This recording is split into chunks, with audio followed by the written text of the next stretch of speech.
right, well, House Speaker Nancy Pelosi speaking out against the new U.S.-Mexico border fence. Pelosi telling a crowd at the University of Texas that the fence is, quote, a terrible idea.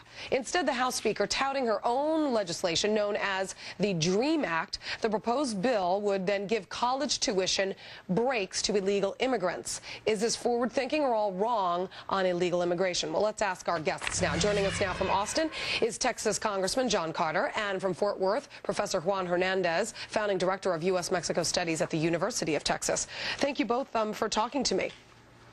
You bet. Thank you. Okay, Juan, what do you think? You agree or disagree with this whole fence thing being a big mistake? Well, it's interesting to me that Pelosi was visiting a university, the Pan American University, and it was on a science and technology forum. And in that forum, they decided, the experts from all over the United States, that that fence is not a good idea. And it's not a good idea for many reasons, including local business. You have the coalition of mayors at the border saying, please, no fence. This is bad for the business, not in Mexico, but it's bad for the business in the United States. Those border cities survive because of all of the wonderful Mexican people that come to spend their money over on this side of the border. It's also bad, according to these experts, even for nature along the border. Now, on what side of the border, of the river, are we going to build the fence? It's going to be on our side. Therefore, the river is going to be left on the Mexican side. This is all politics. I'm sorry, individuals who think that they're going to stay in government, especially some of our dear Congress people, and they think that they'll get a few more votes if they do something symbolic, like putting up a few hundred miles of fence. All right. Well, Congressman Carter, let's react to Juan's statement there. This fence and whether or not it really will impede local businesses and divide families. I mean, is that what you believe a fence would do? No, I don't believe it'll do that. You know, I sat out in the along the edge of the Rio Grande River with the Border Patrol, and they told me that if somebody can crawl across that river, crawl up in the bushes, and sprint across one street, they're home free. And they said it's dangerous for them out there, and if they had a fence, it would slow them down.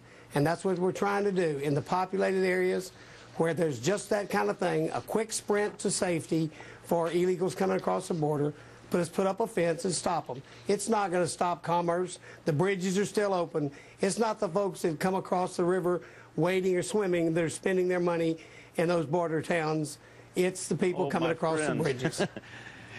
But please, while we are trying to defend our country, and that's a worthy cause, let's not offend our neighbors. Most U.S. citizens love Mexico. Most U.S. citizens know that Mexico is the second most important partner to this country. They're wonderful companies. For example, there's a company, Celter, that is coming to the United States to open up shops all over the United States, selling mattresses, hiring attorneys, hiring salespeople. There's a company from Canada that wants to come down, also called Shella, and do more business here in this country.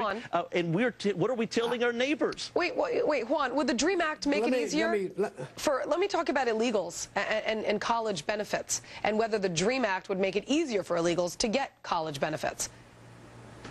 Well, first off, I think that the DREAM Act doesn't make sense. If you want, it doesn't make sense to educate people? So you're going to educate people whose parents, assuming they didn't come illegally, their parents broke the laws of the United States. Let's give them educational benefits, these are lower good tuition. Kids that have what about the American citizens that need that tuition? These are children that have finished high school here. Many of them don't even speak Spanish anymore. They're willing to pay. They're not getting a free ride. They're willing to pay in-state tuition, and they will become U.S. citizens. Let's go ahead and give these kids an education, sir. Go ahead, Congressman. What about the Hispanics that live in my town right now that are second, third generation Mexican Americans? Why don't we? Are we going to give them a free education too? How about it's not free, sir. The children, they're paying in-state tuition. Are you going to give them a free education sir, check it out, please.